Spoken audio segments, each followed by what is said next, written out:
તારીખ 22 એપ્રિલના રોજ નિર્દોષ પર્યટકોને ધર્મપુષી મોત નીપજતા તેની ઘટનાના ઘેરા પ્રત્યાઘાત પડતા આતંકવાદને જડમૂળથી ઉખેડવા માટે આજે ખેડબ્રહ્મા વેપારી મહામંડળ તથા અન્ય સંગઠનો દ્વારા આપેલ બંને વેપારીઓએ સ્વયંભૂ બંધ રાખ્યો છે।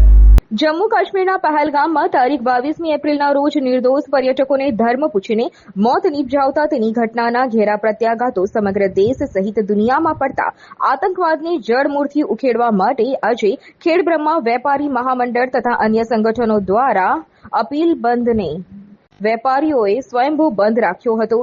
સાંજે 4 વાગે ખેડબ્રહ્માના પ્રાંત અધિકારીને આવેદનપત્ર સુપરત કરી આતંકવાદનો સફાયો કરવા માટે રજૂઆત કરાઈ હતી।